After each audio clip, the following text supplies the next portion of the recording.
ঠিকঠাক ভাবে করে এসেছো, তাই তো? আগে মহারাজ, আমি কোন কাজটা করি না আপনি বলুন। আমি শুধু আপনাকে ওই কোষাগার থেকে মোহর সরানোর কাজটাই খুব ভালোভাবে করতে দেখেছি মন্ত্রী মশাই। আর বাকি সব কাজে তো আপনি লবডঙ্কা। গোপাল, মুখ সামলে কথা বলো, হ্যাঁ? বেশি বাড়াবাড়ি করো না। কি বলতে চাইছেন মন্ত্রী মশাই? বাড়াবাড়ি করলে মারামারি হয়ে যাবে। আচ্ছা, হয়েছে হয়েছে, অনেক হয়েছে, সকলে এইবারে থামো। ঝগড়াঝাটি বন্ধ হোক, এমনিতেই খুব গরম। বলছি কি, যা গরম পড়েছে এইখানে তো থাকাটাই দায় হয়ে যাচ্ছে। উফ, আর যে পেরে উঠছি না। মনে হয় আপাতত এখান থেকে কদিনের জন্য। মহারাজ, বাইরে রাজ্যের প্রজারা জড়ো হয়েছে, সকলে মিলে বিক্ষোভ করছে। একবার শিগগির আসুন মহারাজ, নইলে সাংঘাতিক কিছু একটা ঘটে যাবে। কি হলো? আবারও কোনো সমস্যা হলো নাকি? আমাদের রাজ্যের প্রজারা তো যথেষ্ট বোঝদার, তারা তো এমনি এমনি ঝামেলা ঝঞ্ঝাট সৃষ্টি করার মানুষ নয়। গোপাল, চলো গিয়ে দেখি।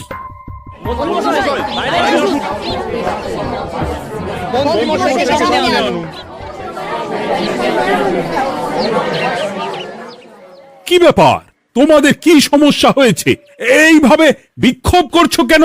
মহারাজ, মন্ত্রী মশাইকে সামনে আনুন, তারপর বলছি কি হয়েছে না হয়েছে। সেরেছে। আরে, আমাকে ডাকছে কেন? আচ্ছা, বলছি তোমরা একটু শান্ত হও। আমি বুঝতে পারছি তোমরা কিছু একটা কারণে খুবই অসন্তুষ্ট হয়েছো, তাই সেই জন্য বলছি আগে শান্ত হও, তারপর বলো মন্ত্রী মশাইকে কেন খুঁজছো, উনি কি করেছেন।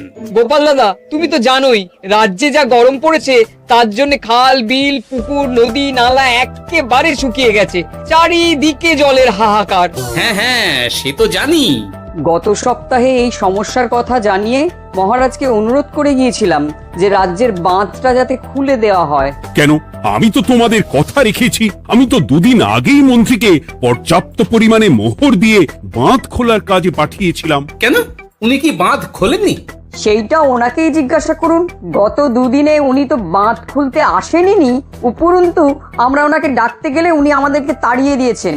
সে কি, এ তো ভারী অন্যায়। দুদিন ধরে অপেক্ষা করে আর না থাকতে পেরে আজকে আমরা এখানে এসেছি। এই অবস্থা আমরা কি করব?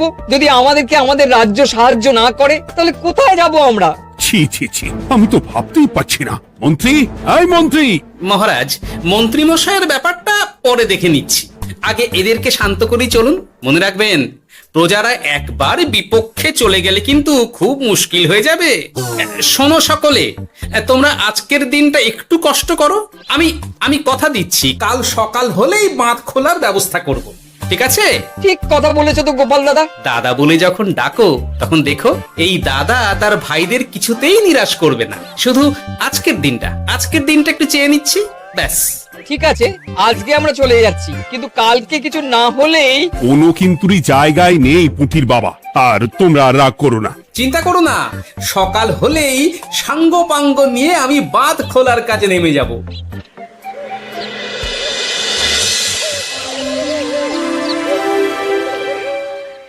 ছি ছি মন্ত্রী, তুমি এইভাবে আমায় মিথ্যে বললে। ভাবতেই পারছি না কি দরকার ছিল আমায় মিথ্যে আশ্বাস দিয়ে প্রজাদের সামনে নাক কান কাটার। মুখে কুলুপ কেন? উত্তর দাও। না, মানে আমার শরীরটা ঠিক ভালো ছিল না, তাই বাড়ি থেকে বেরোতে পারিনি। বলছি কি, শরীর খারাপ থাকলে রাজসভায় খবর দিতে পারতেন, আমরা কেউ দায়িত্বটা পালন করতাম। কি আছে? সমস্ত মোহরগুলো ত্যাগস্থ করে ঘাপটি মারলেন ঘরে। ছি ছি, জানাই আপনাকে ধিক্কার। সকলে মিলে করো প্রতিবাদের চিৎকার। মন্ত্রী মশাই, ছি ছি ছি ছি ছি ছি। মহারাজ, আপনি এক্ষুনি মন্ত্রী মশাইকে কদিনের জন্য সভা থেকে বহিষ্কৃত করুন। সে তো করবই, তবে তার আগে আমি চাই কালকে যখন বাঁধ খুলতে তোমরা নামবে, তখন সেই কাজে কোনো লোক নিয়োগ না করে অন্তকেই বাঁধ খুলতে নামাবে। মহারাজ, এ কেমন বিচার আপনার? আমি না রাজ্যের মন্ত্রী। মন্ত্রী না ষড়যন্ত্রী। মন্ত্রী মশাই, তাহলে কালকের জন্য প্রস্তুত থাকুন। মহারাজের বাঁধ খোলার জন্য সকল মোহর তো আগেই আত্মসাৎ করেছেন, এবার শুধু কাজে নেমে পড়বেন, কেমন?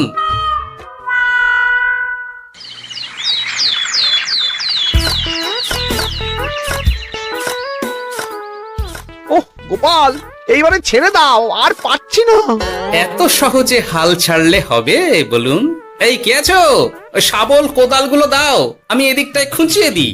সভাকবি, বিজ্ঞানী, এসো এসো এসো, হাত লাগাও।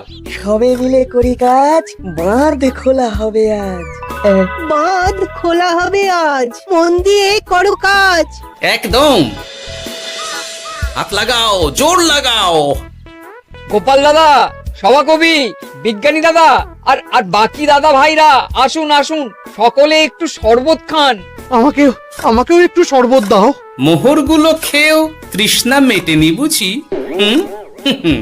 বাঁধ এক্ষুনি খুলবে, প্রজাদের সব জ্বালা জুড়বে। বাঁধ খুলে গেছে। আমাকে বাঁচাও, আমাকে বাঁচাও। কোনো কোনো সময় ভুল করলে নিজেই সেই ভুল শুধরে আবার ফিরতে হয়। আপনিও তাই করুন মন্ত্রী মশাই, নিজে নিজেই উঠে আসুন। চলো সকলে।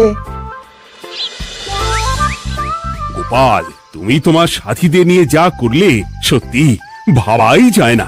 মহারাজ, নিজেদের রাজ্যের সমস্যায় নিজেরাই কোমর বেঁধে নেমে সমস্যার সমাধান করেছি, পরিস্থিতি মোকাবিলা করেছি। এর জন্যে আপনি এমন করে বলবেন না। ওহ, তোমরা না থাকলে যে কি হতো। মহারাজ, আমরা আছি তো, এত ভাববেন না আপনি। আপনি বরং আমাদের সকলের জন্য কিছু খাবারের ব্যবস্থা করুন, খুব খিদে পেয়ে গেছে। হ্যাঁ, নিশ্চয়ই নিশ্চয়ই। তোমরা সকলে ভিতরে এসো, হাত পা ধুয়ে নাও, ততক্ষণে আমি রানীকে আহারের ব্যবস্থা করতে বলছি।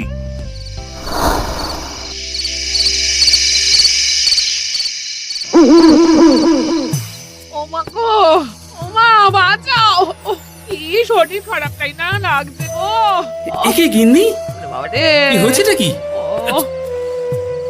তুমি এইভাবে এখানে শুয়ে কাতরাচ্ছ কেন? বলি তুমি এসেছো? হ্যাঁ, এই তো আমি চলে এসেছি। কি হয়েছে গিন্নি? তোমার কোথায় কষ্ট হচ্ছে? গরমে হাঁসফাঁস করছি গো, পারছি না। রান্না করতে গিয়ে খুব বাজে অবস্থা হয়ে গেছে গো, এই থেকে এইখানে পড়ে পড়ে গড়াচ্ছি। ঠিক আছে, আজ আর রান্না করতে হবে না গিন্নি, আমি রাজবাড়ি থেকে খেয়ে এসেছি। বাহ, নিজে খেয়ে এসেছো বলে আর রান্না করতে হবে না বলে দিলে? এদিকে রাত্রে আমি খাবো কি, সে খেয়াল আছে? হ্যাঁ হ্যাঁ, খেয়াল আছে, খেয়াল আছে। যাও, আমার জন্য রান্না চাপাও আর একটু জল দাও। দেখো, এত গরম পড়ে কৃষ্ণনগরের অবস্থা শোচনীয় হয়ে গেছে। বয়স্ক লোকেরা কোনো কাজই করতে পারছে না। সত্যি তো, এই গরমে রান্না করাটা খুবই কঠিন গিন্নি। কি বললে? আমি বয়স্ক লোক?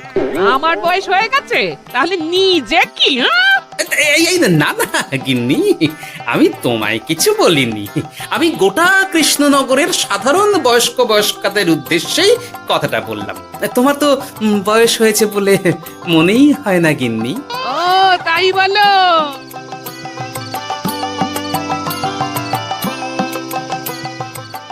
নাও গিন্নি, জল নাও। আজ না হয় আমি রান্না করব। হে ভগবান, মুখের একটু লাগাম দাও। এইভাবে যখন তখন সত্যি কথা বলিও না।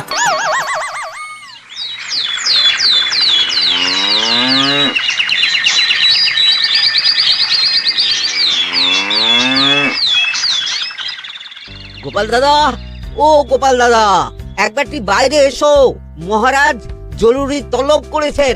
আবার কি হলো গোপাল দাদা, গিন্নি? একবার ও বাইরে গোপাল গিয়ে দাদা। দেখে আসি, বুঝলে? পেয়াদা এসে অনেকক্ষণ থেকে ডাকছে। গোপাল দাদা, আচ্ছা গিয়ে গোপাল দেখো। ও গোপাল দাদা, গোপাল দাদা, ও গোপাল দাদা, আরে তুমি এক্ষুনি একবার প্রাসাদে চলো, রানীমার খুব শরীর খারাপ করেছে, মহারাজ তোমাকে খবর দিতে বললেন। ঠিক আছে, তুমি যাও, আমি আসছি।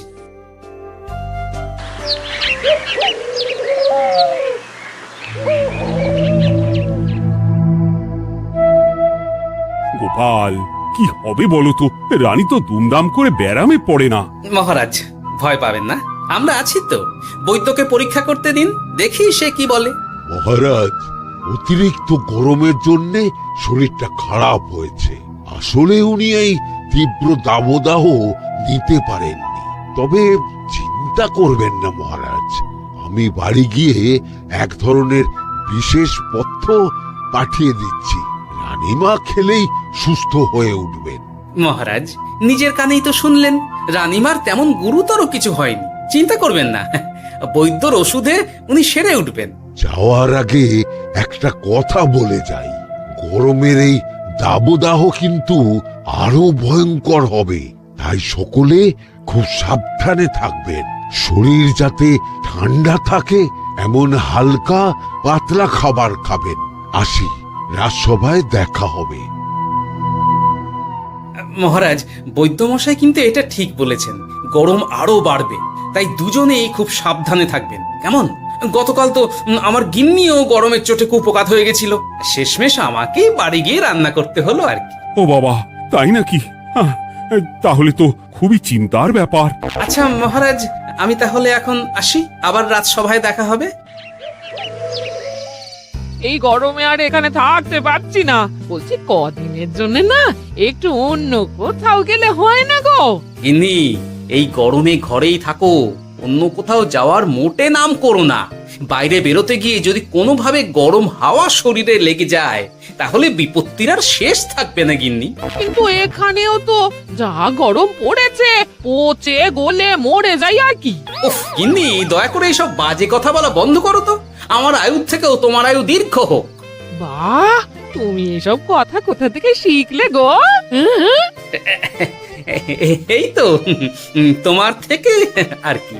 গোপাল, গোপাল, রাজ্যের অবস্থা খুবই বেহাল। এই সবই আমাদের পোড়া কপাল। আরে সভা কবি, কি হয়েছে? তোমাকে দেখে তো মনে হচ্ছে তুমি কিছু। বিজ্ঞানী মহারাজ দুজনেই অজ্ঞান, ঘটি ঘটি জল ঢেলেও ফেরাতে পারেনি তাদের জ্ঞান। কি বলছো কি? তা তুমি এই ব্যাপারটা জানলে কি করে?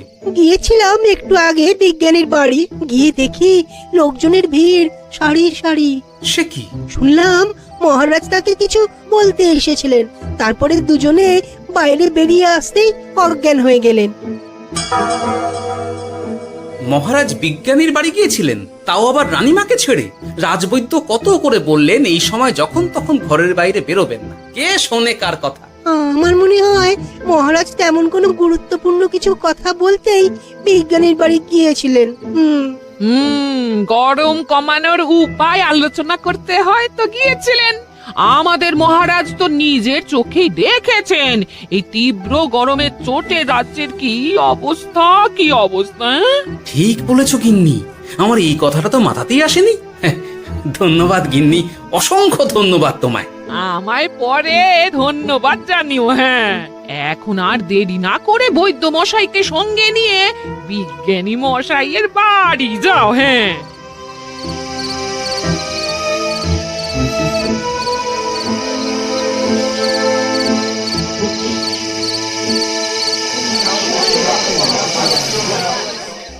কি বুঝছেন বৈদ্যমশাই?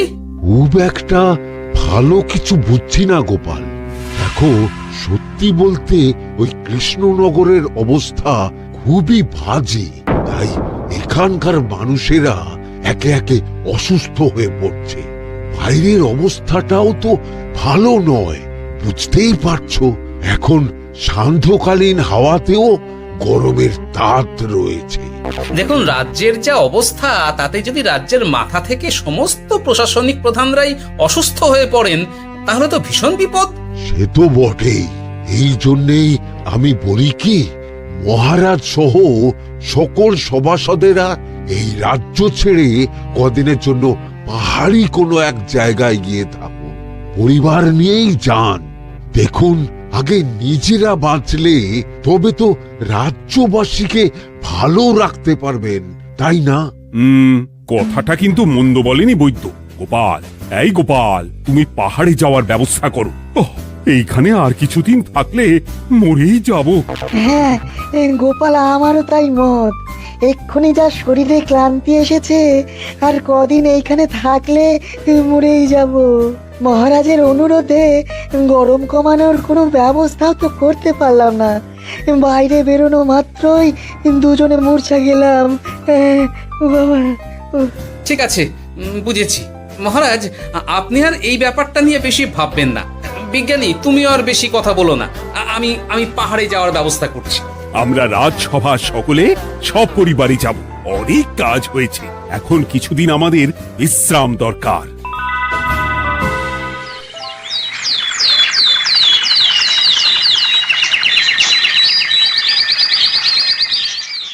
এ কি গোপাল, মন্ত্রীকেও তুমি আমাদের সঙ্গে নিয়ে যাচ্ছ? আহ, তুমি কি সব ভুলে গেছো? মহারাজ, আপনি খামোখা উত্তেজিত হবেন না। আপনার শরীরটা কিন্তু ভালো নেই। আর মহারাজ, আপনার রাজ্যে বাস করে আপনার থেকেই শিখেছি বিপদের দিনে পরম শত্রুকেও দূরে ঠেলতে নেই। গোপাল এটা ঠিক কথাই বলেছে। যতই হোক, উনি তো আমাদের মন্ত্রী, তাই এই বিপদের দিনে ওনাকে ফেলে যায় কি করে বলুন তো? সত্যি গোপাল, তোমার তুলনা নেই। ঠং, সবই নাম কেনার চেষ্টা। গোপাল, চলো এইবারে রওনা দিই। বলছি, খাবার দাবার আর জলের কলসিগুলো উঠেছো তো? হ্যাঁ, খাবারের পাত্রগুলো আপনার জিম্মায় থাকবে, আর জলের কলসিগুলো আমি সামলাবো।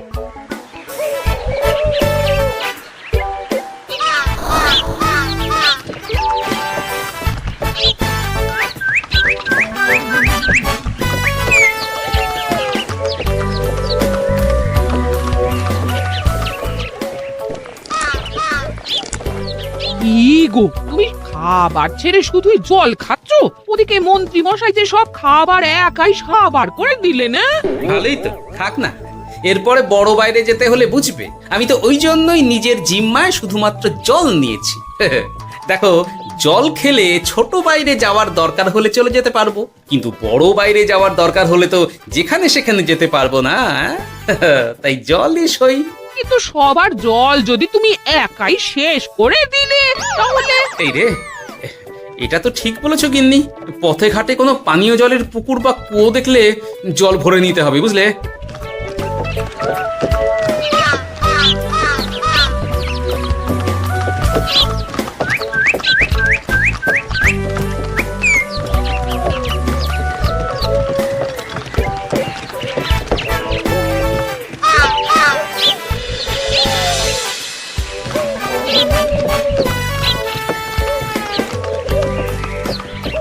সকলে আসুন, দেখুন দেখুন, মহারাজ আমার মূর্ছা গিয়েছেন। আসুন। সে কি, কৃষ্ণনগর পেরিয়ে এসেছি, এখন এই অচেনা অজানা জায়গায় এসে মূর্ছা গেলেন? গিনি, চলো তো শিগগির গিয়ে দেখি। কেউ ঘাবড়াবেন না, মহারাজের শরীরটা আসলে খুব দুর্বল ছিল তো, তাই মূর্ছা গিয়েছেন। তবে চিন্তার কিছু নেই, আমি এক ধরনের পথ্য দিচ্ছি, এটা খেলেই উনি আবার সুস্থ হয়ে যাবেন। ঠিক আছে বৈদ্য মশাই, আপনি তাহলে যত তাড়াতাড়ি সম্ভব পথ্যটা তৈরি করুন। হ্যাঁ, আমার এই পথ্যটা তৈরি করার জন্য একটু জলের প্রয়োজন। একটু জলের ব্যবস্থা করুন তো। এ মা, বলি গাড়িতে যে এক ফোঁটাও জল নেই গো, কি হবে? এই গোপাল, তুমি একাই সব জল খেয়ে বসে আছো? হ্যাঁ গোপাল, এখন এসব বাদ দাও, চলো একটু জলের ব্যবস্থা করি। হ্যাঁ, খানাখন্দ, খাল, বিল, নদী, সমুদ্র, যেখান থেকে পারো জল নিয়ে এসো। জল ছাড়া এই পথ্য বানানো অসম্ভব। গোপাল, এ কি করা যায় বলো? দাঁড়াও, আমি একটু ছোট বাইরে থেকে ঘুরে আসছি। হ্যাঁ, খুব জোরে বেগ আসছে, ত্যাগ না করতে পারলে বুদ্ধি খুলবে না।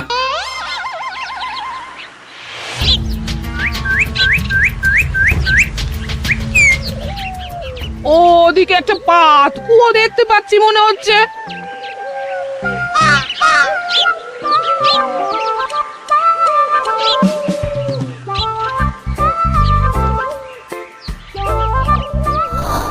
জল কোথা থেকে পাবো? তবে কি জলের অভাবে আজকে মহারাজ সুস্থ হতে পারবেন না? রানীমা, ব্যাকুল হবেন না, আমি আছি তো। আমি থাকতে কিচ্ছু অঘটন ঘটবে না। সকলে শুনুন, বিশেষত মহিলাদের বলছি, আপনারা সকলে নিজেদের কাছে যত শাড়ি আছে সেই প্রত্যেকটা শাড়ি আমাকে দিন। আমি শাড়ি জুড়ে জুড়ে লম্বা রশ্মি বানাবো, তারপর সেই রশ্মিতে বালতি ঝুলিয়ে জল তুলব। দয়া করে কেউ দেরি করবেন না।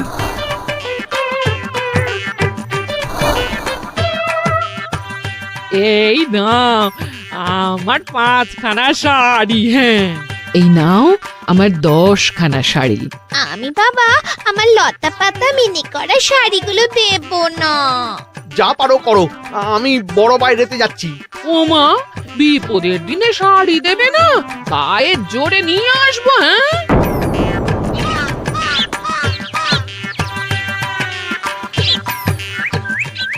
এ বাবা, এখনো কিছুটা কাপড় লাগবে তো। যা গভীর পাতকুয়া, সবার সব শাড়ি তো কাজে লাগিয়ে দিয়েছি, এখন কি হবে? আরে ওই তো কার একটা ঝোপের কাছে ধুতি পড়ে রয়েছে, যাই ওইটাই নিয়ে নি। এই গোপাল গোপাল, আরে করো কি, ওটা তো আমার ধুতি। আরে আরে আমি এই ঝোপে বড় বাইরের জন্য এসেছি। আরে মন্ত্রী মশাই, বড় বাইরে করার সময় অযথা অন্যদিকে মন দেবেন না, তাহলে পেট সাফা হবে না।